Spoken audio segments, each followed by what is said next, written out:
ओली चल, तो वही तो बोला है, गी बोला है, गे बोला है, चलोगे भैया। ओली प्यारा सा बच्चा है, अरे ये तो शर्मा गया। और ये प्यारा सा बच्चा दीपक भाई, सबसे बड़ा भाई। और ये अमित भैया, ये सबसे सीधा बालक, ये सपने में भी मस्त। अब एक साथ देख सकते हैं, ये देखिए दोस्तों, जबरदस्त स्टंट। तो ये इनका एक ट्रेडमार्क है और दोनों ब्रदर, लग रहा है कोई देखी कहीं रेस होने जा रही है। तो गाइस, दीपक भाई का पेट्रोल खर्च हो गया है, देखिए रियलिटी है, रियलिटी। मंदिर से एकदम सामने एक बहुत ही प्राचीन मंदिर दिख रहा है हम लोगों को वहाँ। मेरा नाम है अंशुमान और मेरे साथ है मेरे बड़े भैया आशुतोष। तो दोस्तों, आज हम लोग नया ब्लॉग बनाने वाले हैं। और जैसा कि पहले तो कोरोना प्रोटोकॉल बहुत इंपॉर्टेंट है। और आप लोग पहले पीछे का व्यू देखिए, समझ गए होंगे कि इस वक्त हम लोग कहाँ पे खड़े हुए हैं। हम लोग हैं गंगा घाट, यानी कि असनी में। तो दोस्तों, आज हम लोग असनी आए हुए हैं। और वैसे भी जब हम लोग फतेहपुर की बात करते हैं और हम लोग गंगा और यमुना की बात ना करें तो बात ही करना बेकार है। तो दोस्तों, आज हम लोग घूमेंगे पूरा असनी, यहाँ की ऐतिहासिक कथाएं, यहाँ की पौराणिक कथाएं और यहाँ की जो भौगोलिक परिदृश्य है, इन सब चीजों के बारे में बात करने वाले हैं। तो दोस्तों, जुड़े रहिएगा गाइड ब्रदर के साथ, मिलते हैं आगे। हेलो गाइस, तो देखिए जैसा कि हम लोग पक्की तरह से टहल रहे हैं और फुल मस्ती चल रही है और हम लोग निकल चुके हैं मंदिर की ओर, जिसे लोग बोलते हैं असनी घाट। दोस्तों, वहाँ पर पहुँचेंगे तो बहुत ही मस्तियाँ होंगी, लेकिन फिलहाल हम लोग जा रहे हैं और ये गाड़ी जो है हरिद्वार से रास्ता ड्राइव कर रहे हैं दोस्तों। और पीछे हमारी टीम के अन्य मेंबर भी आ रहे हैं, देखिए। और आज हम आपको मिलाने वाले हैं कुछ और दोस्तों से भी। दोस्तों देखिए,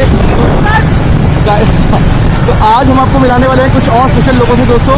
तो आज बने रहिएगा हमारे साथ, बहुत सारी मस्ती मिलेगी, बहुत सारा धमाल होने वाला है दोस्तों। मिलते हैं थोड़ी देर के बाद।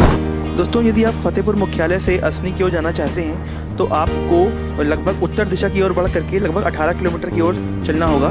और ये जो मार्ग होता है, ये फतेहपुर लखनऊ मार्ग पर दोस्तों पड़ता है। रास्ते में आपको जो असनी का जो आगे का हिस्सा मिलता है वो रायबरेली ज़िला आता है, जिसे गिगासो गांव के नाम से जानते हैं।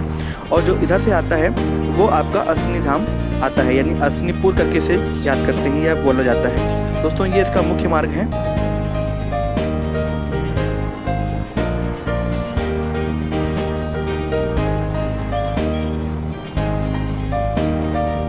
लग रहा है कोई देखी कहीं रेस होने जा रही है। तो गाइस, दीपक भाई का पेट्रोल खर्च हो गया है, देखिए रियलिटी है, रियलिटी। पड़ेगा तो हम लोग गोरे हो जाएंगे। चले, चलो भाई चले। देखो, मास्क है जरूरी, 2 गज की दूरी। अभी आप इसको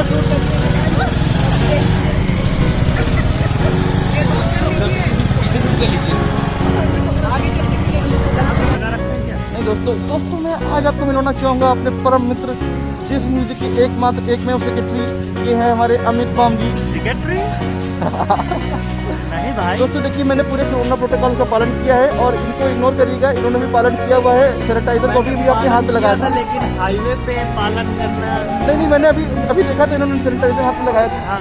हेलो दोस्तों, तो देखिए ये हमारे सामने दिवाकर ब्रदर्स है, इनका भी बहुत बेहतरीन यूट्यूब चैनल है और फतेहपुर के काफ़ी ज़बरदस्त स्टंट करने वाले बच्चे हैं ये।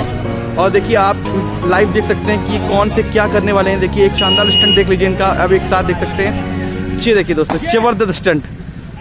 तो ये इनका एक ट्रेडमार्क है और दोनों ब्रदर्स जबरदस्त काम करते हैं।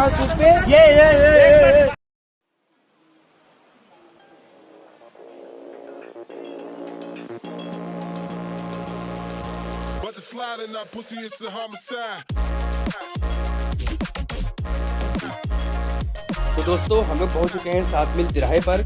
अब यहाँ 7 मील तिराहे से दोस्तों हम लोग को बाएं हाथ चलना है और यहाँ से लगभग 5-6 किलोमीटर की दूरी पर हम लोग को मिल जाएगा गंगा ब्रिज, जहाँ पे हम लोग ऊपर चढ़ेंगे और अपनी जो जर्नी है उसको आगे लेकर के जाएंगे। तो बने रहिए।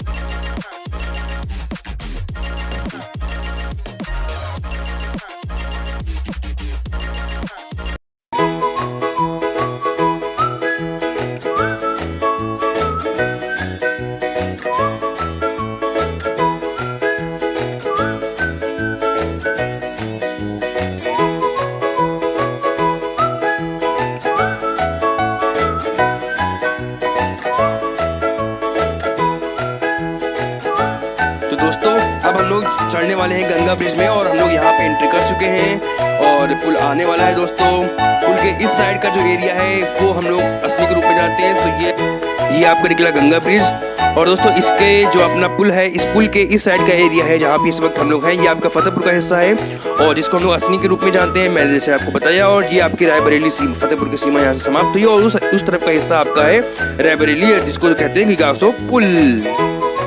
दोस्तों यदि हम लोग गिगासो गांव के बारे में बात करें तो यह महर्षि गर्ग की तपोस्थली मानी जाती है।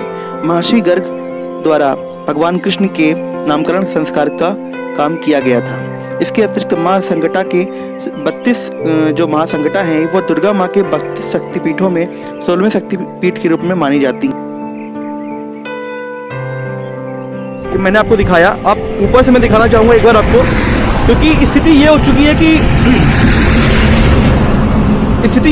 कि दोस्तों यहाँ पर पानी बहुत ज़्यादा सूख चुका है। आप देख रहे हैं, मुझे लगता है कि आने वाले 50-60 सालों में स्थिति ये हो जाएगी कि आपको यहाँ पर केवल खाली रेतीले मैदान दिखाई देंगे।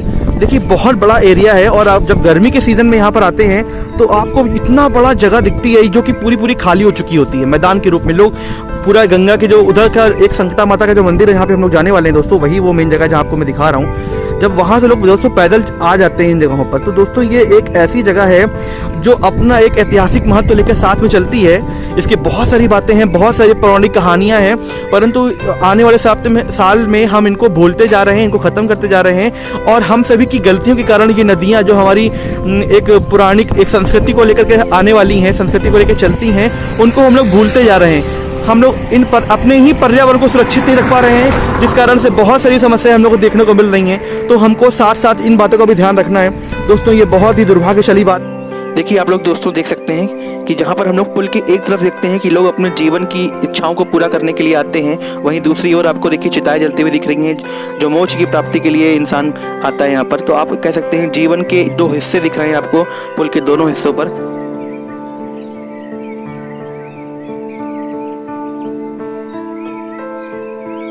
तो दोस्तों अब हम लोग पुल से नीचे उतरने वाले हैं, जो कि रायबरेली की सीमा लगती है, जिसको हम लोग गिगासो के नाम से जानते हैं। गिगासो पुल भी है और अब हम लोग यहीं से अपने जो है नीचे घाट की तरफ बढ़ेंगे और जो कि बाएं दिशा की तरफ पड़ता है। आप देख सकते हैं गंगा नदी और अगर यहाँ पे अगर हम लोग बात करें पूरा व्यू देखिए आप। हालांकि अब इस वक्त पानी बहुत ही कम हो चुका है। रीज़न है आउट ऑफ वो मानसूनी मौसम नहीं है, इस वक्त पानी वगैरह ज़्यादा गिर नहीं रहे हैं जैसा कि आपको पता ही है। और बहुत अच्छा व्यू है, बहुत अच्छा मौसम हो रहा है इस वक्त का। धूप निकली हुई है, 5-6 दिन 1 हफ्ते यहाँ पे अच्छे से बारिश हुई है दोस्तों। माँ गंगा का उद्गम जैसा कि हमें पता है कि गंगोत्री ग्लेशियर से हुआ है, जो कि उत्तराखंड में है और जो भागीरथी के नाम से वहाँ से निकलती है और आगे चल के देवप्रयाग में भागीरथी और अलकनंदा नदियाँ मिल करके गंगा के नाम से आगे बढ़ती हैं। तो यहाँ दोस्तों अगर बात की जाए इस असनी की, तो दोस्तों जैसा कि इसको कहा जाता है कि जो असनी है ये आपके अश्विनी कुमार की नगरी है और अश्विनी कुमार के बारे में अगर हम बात करें तो ये सूर्यपुत्र कहे जाते हैं अश्विनी कुमार। और वैदेशिक जब हम लोग दर्शन पढ़ते हैं, अपने दर्शनों को देखते हैं, तो वहाँ पे कहा भी गया है कि जो आपके सूर्यपुत्र थे यानी कि जो अश्विनी कुमार थे, ये जो है आपके 2 विद्युत जो धाराएं होती हैं उनके रूप में माना गया है, विद्युत विभव के रूप में। तो वो एक अलग चीज़ हो जाती है दोस्तों। अगर हम लोग यहाँ की कुछ पौराणिक कथाओं के बारे में बात करें तो कहा जाता है कि यहाँ के एक राजा थे सुहोत्र करके और उनके पुत्र थे जनहू उनके पुत्र हुआ करते थे दोस्तों। और उन्होंने कानिकुब्ज, जिनकी कानिकुब्ज की राजधानी इस असनी को बनाई थी। तो अगर यहाँ पे देखें तो एक राजधानी भी हुआ करती थी कानिकुब्ज की, जनहू के द्वारा बनाई गई थी। और साथ में भी कहा जाता है कि जो आपके काशी नरेश थे, काशी नरेश के ने पुत्र प्राप्ति के लिए यहाँ पे कई सारे मंदिरों का निर्माण भी करवाया था, जिसके बारे में हम लोग को जानकारी नहीं मिल पाती है। ये सब कथाएं, पौराणिक कथाएं हैं जो असनी से जुड़ी हुई हैं दोस्तों। और यहाँ पे इतने मंदिरों का निर्माण करवाया गया है, इतने प्राचीन मंदिर हैं कि इसकी वजह से इसको छोटी काशी के रूप में भी जाना जाता है। कहा जाता है कि यहाँ पे 100 से 200 ऐसे मंदिर हैं जो कि काफी पुराने मंदिर हैं। तो दोस्तों ये एक बड़ी बात है जिसको हम लोग फतेहपुर में रह करके फतेहपुर वासी नहीं जान पाते हैं इस असनी के बारे में, जिसको जानना जरूरी है कि यहाँ की कुछ पौराणिक कथाएं हैं। और यह न केवल पौराणिक कथाएं हैं बल्कि इसकी कुछ प्राचीन काल की, कुछ मध्यकाल की, ये सारी कथाएं यहाँ से जुड़ी हुई हैं। तो हम लोग एक करके आपको बताते जाएंगे, बने रहिएगा। इसे छोटी गंगा कहा जाता है, छोटी काशी के नाम से इसको प्रसिद्ध ये जगह है असनी घाट, यानी असनी जो धाम माना जाता है। तो ये छोटी काशी के गाँव को सिद्ध करने के लिए आते हैं। उनकी बहुत सारी मान्यताएं होती हैं। कहते हैं कि यदि आप यहाँ पर, मैं आपको दिखाऊंगा सामने की तरफ, ये माँ संकटा का बहुत ही प्राचीन मंदिर है जिसकी बहुत सारी मान्यताएं हैं। कहते हैं कि अगर आप यहाँ पर आते हैं तो आपकी सारी मनोकामनाएं पूरी हो जाती हैं और आपकी इस मात्र गंगा नदी है, इसने स्नान मात्र से ही आपकी सारी मनोकामनाएं, सारी समस्याएं दूर हो जाती हैं। और आज हम लोग क्योंकि आज आए हैं तो आज दोस्तों यहाँ बिल्कुल सन्नाटा छाया हुआ है। एक आध लोग ही नहाते हुए दिख रहे हैं, तो पता नहीं क्यों, रीज़न क्या है। लेकिन इसकी जो नॉर्मली आप जब यहाँ पर आते हैं तो बहुत ज़्यादा भीड़ होती है। शायद कोरोना के कारण ऐसा है कि लोग नहीं आ पा रहे हैं, या मौसम काफ़ी अधिक सर्द रहा है इस दौरान, इसलिए लोग नहीं आ पा रहे हैं। लेकिन कुछ भी हो, लेकिन इसकी मान्यताएं बहुत अधिक हैं। तो आइए आपको दिखाते हैं दोस्तों, यहाँ का जो माँ संकटा का मंदिर है, ये मेन इसी जगह पर ही बनता है और लोग सामने ही स्नान आदि हेतु आते हैं। दोस्तों देखिए, यहाँ से मैं दिखाता हूँ आपको माँ संकटा का मंदिर, जो बिल्कुल नदी के ऊपर ही बना हुआ है, घाटों के ऊपर ही बना हुआ है। सन्नाटा बिल्कुल छाया हुआ है और ये मंदिर से देखिए सीढ़ी बनी हुई है और सामने ही आपको माँ संकटा का एक भव्य मंदिर दिख रहा है।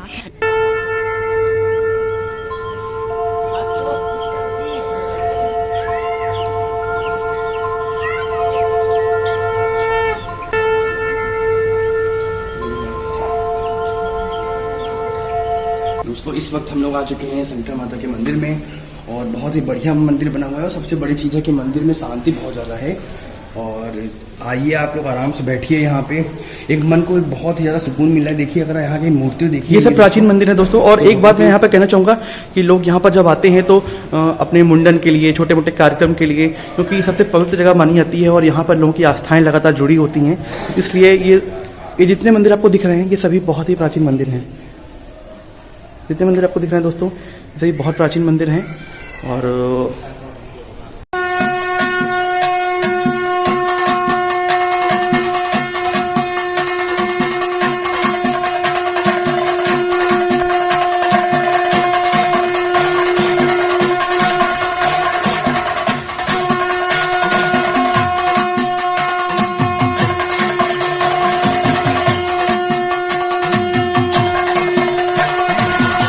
संगठन मंदिर में पंडित जी जुड़ चुके हैं, तो वो हम लोग को यहाँ की पौराणिक कथाओं के बारे में बताने वाले हैं। जी पंडित जी।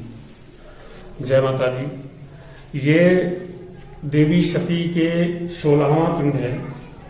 जब राजा दक्ष के यहाँ सती जी का आत्मदेह हुआ था, उसके पश्चात शिव जी जब लेकर के उनके देह को चले थे, विष्णु जी के चक्र ने विभाजित किया था उस देह को। उसमें 51 पिंड बने थे। भारत के भिन्न जगहों पर गिरे हैं अनेक पिंड। यहाँ पे देवी का 16वां पिंड है। ये माता की दाहिनी भुजा है, देवी की ये दाहिनी भुजा है। यहाँ से लेकर के ये पूरा शिलापट बना हुआ है। और ये मंदिर अति प्राचीन है, रजवाड़ों द्वारा बनवाया गया था। पुंजराज जी के द्वारा देवी को सिद्ध किया गया है। बैसवाड़ा क्षेत्र में 3 शक्तिपीठ हैं, जिनमें से 2 शक्तिपीठ मानी जाती है। इनकी मान्यता है देवी चंद्रिका जी और अंबिका जी, और मुख्य मां शंकरा जी का मंदिर है।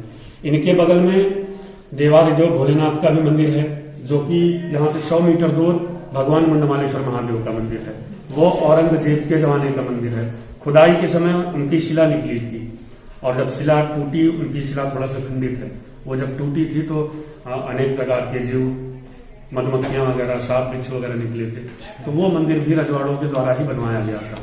यहाँ से कितनी दूर? 10 आपने कितने मीटर? 100 मीटर आगे मतलब गर्ग जी की तपोभूमि है। जी। गर्ग जी का मंदिर है, गर्गेश्वर महादेव का मंदिर है, शनि जी का मंदिर है, और मुंडमालेश्वर महादेव का मंदिर। तो दोस्तों अब हम लोग एक एक करके सारे मंदिरों को देखेंगे, जितने भी मंदिर हम लोग कवर कर सकते हैं। और ये एक बहुत ही पुराना मंदिर बना हुआ है दोस्तों, ऊपर देख सकते हैं आप। और ये जो है काफ़ी ऊंचे चबूतरे में इसको बना के रखा गया है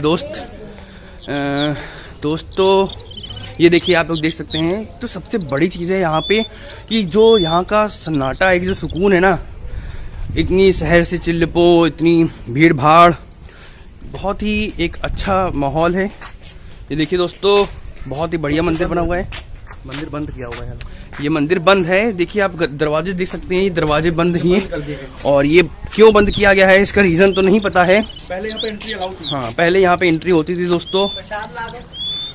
प्रसाद देखिए, चांदी भाई को प्रसाद चाहिए, प्रसाद तो खत्म हो गया। ये मंदिर बंद है, क्यों बंद है ये तो नहीं पता है। और लेकिन आप देख सकते हैं यहाँ की जो मूर्तियां हैं काफी पुरानी हैं। चलिए आगे बढ़ते हैं। ये भाई हेलो। और ये चलोगी मेरे साथ ओली? चल, तो वही तो बोला है, गे बोला है, चलोगे भैया? ओली कह रहे कुलूना है, कुलूना है। ये देखिए हमारे साथ बहुत सारे बच्चे जुड़ चुके हैं। क्या नाम है आपका? काव्या। काव्या। आपका? प्रिया। हाय प्रिया, मेरी बहन भी प्रिया। आपका? सौम्या। ओ सौम्या। आपका? यसी। यसी। यसी। गुलिस्ता। गुलिस्ता। वाह। आपका? गोया। आपका नाम बहुत बढ़िया, गुलिस्ता। तो दोस्तों बहुत सारे बच्चे हैं और ये एक और प्यारा सा बच्चा है। अरे ये तो शर्मा गया। और एक ये प्यारा सा बच्चा दीपक भाई, सबसे बड़ा भाई। और ये अमित भैया, ये सबसे सीधा बालक। ये सपने में भी मत सोचना। सैनिटाइजर दीजिए भैया। क्या क्या चाहिए? सैनिटाइजर रुको एक मिनट निकाल। दूरी। मास्क नहीं हमारे पास, पर आप सब देख सकते हैं मैंने कितनी मेहनत की देना मास्क बाबा, लगाना। देना देना। पैसा लेगा।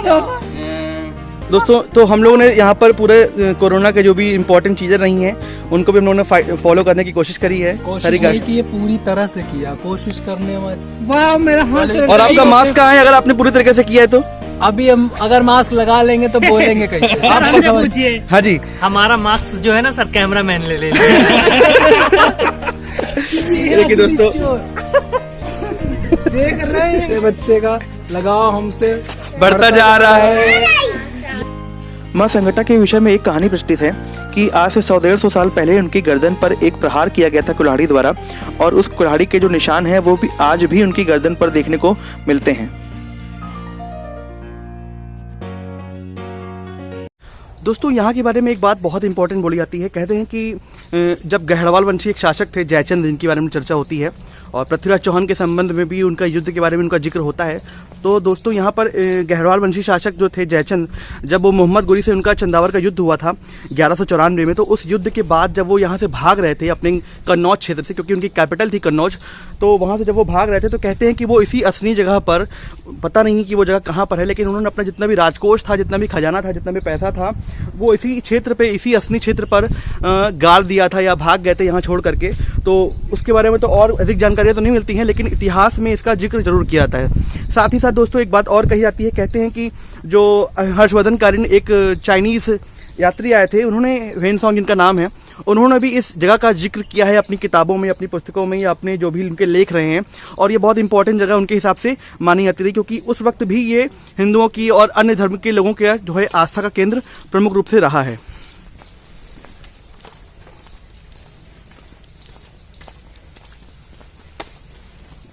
दोस्तों बहुत बढ़िया जगह है। वैसे भी फतेहपुर अपना बिंदास है, क्यों भाई? फतेहपुर है ना। अगर फतेहपुर अच्छा है तो लाइक ठोक देना, सब्सक्राइब कर देना और शेयर वेयर कर देना यार। है कहीं कंजूसी, कौन पैसा लग रहा है। और इस वक्त पानी जो है इसके यहाँ बहुत ठंडा है। मैंने इनसे बोला था कि यार चलो ऐसा करते हैं, हम लोग नहा लेंगे यहाँ पर, लेकिन जो पानी ऐसे तो घर में नहाना होता नहीं है। ऐसे तो अगर भाई मैं तो नहाता हूँ, ये नहीं नहाता, तो अगर कभी कभी नहा लेता हूँ तो दो अगर दिन।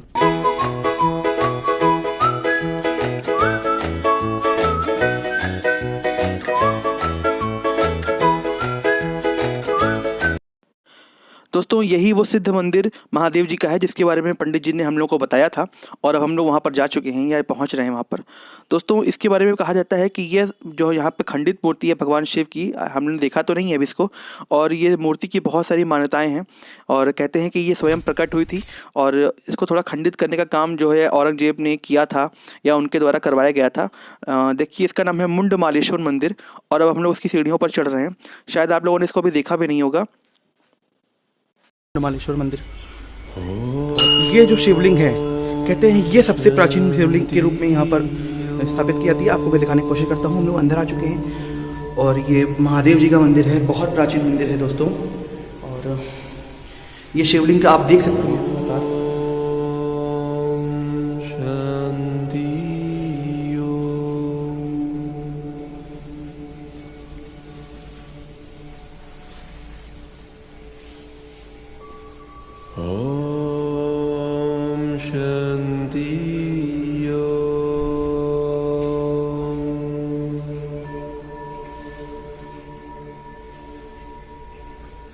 दोस्तों आप देख सकते हैं हनुमान जी की मूर्तियां हैं, बहुत ही प्राचीन मूर्तियां हैं।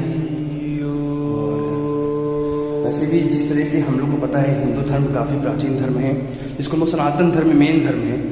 और यहाँ पे आप शिवलिंग देख सकते हैं, थोड़ी सी काफ़ी पुरानी लग रही है शिवलिंग। दोस्तों ये इसी मंदिर से देखिए नज़ारा मैं आपको दिखा रहा हूँ, और आप अपनी चारों तरफ देखिए कितना खूबसूरत नज़ारा है यहाँ का। आपको मैं दिखाता हूँ कि कितने अधिक मंदिर हैं यहाँ पर। सामने आप जहाँ भी देखेंगे आपको छोटे बड़े मंदिर, हर प्रकार के मंदिर आपको दिखाई दे रहे हैं। सामने आपको देखिए मंदिर ही दिख रहे हैं। ये रास्ता का ये यहाँ पर हम लोग लोकल रहने के बावजूद यहाँ पर हम लोग पहली बार आए हैं, और स्पेशली आपको दिखाने के लिए दोस्तों आए हैं। आप भी इस जगह को शायद नहीं घूमे होंगे, क्योंकि हम लोग मेनली आते हैं तो वही संकटा माता का मंदिर ही देख करके या गंगा नहा करके चले जाते हैं। और यहाँ देखिए आप लोग कैसे ये चीज़ जो कही जाती है कि छोटी काशी है, क्यों है छोटी काशी, यहाँ केवल ही मंदिर मंदिर दिख रहे हैं आप लोग को, और कुछ दिख ही नहीं रहा है। सामने भव्य नज़ारा उस गंगा मैया का, तो आप लोग यहाँ पर ज़रूर आइएगा। मैं कहता हूँ कि संकटा माता के अतिरिक्त भी यहाँ पर बहुत कुछ देखने के लिए है। अरे हाँ दोस्तों, इस वक्त हम लोग जा रहे हैं महादेव मंदिर से एकदम सामने एक बहुत ही प्राचीन मंदिर दिख रहा है हम लोगों को, वहाँ की तरफ बढ़ चुके। देखिए दोस्तों कितने सारे यहाँ मंदिर बने हुए हैं, और सब मूर्तियाँ काफ़ी पुरानी हैं।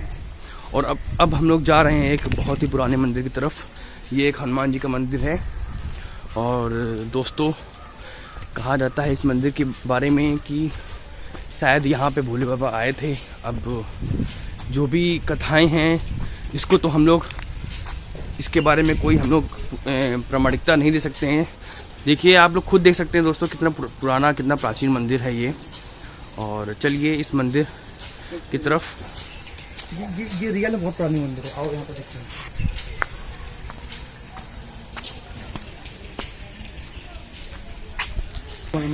दोस्तों आप लोग देख सकते हैं कि कितने पुराने यहाँ पे ईंटें हैं, और ये आप लोग मंदिर की थोड़ा कलाकृतियाँ देख सकते हैं। इसको थोड़ा जीर्णोद्धार करवाया गया है, इसको थोड़ा सा नए सिरे से इसका बेस वगैरह बनाया गया है मजबूती देने के लिए। अदरवाइज ये मंदिर काफ़ी पुराना है, आप लोग देख सकते हैं दोस्तों। ये देखिए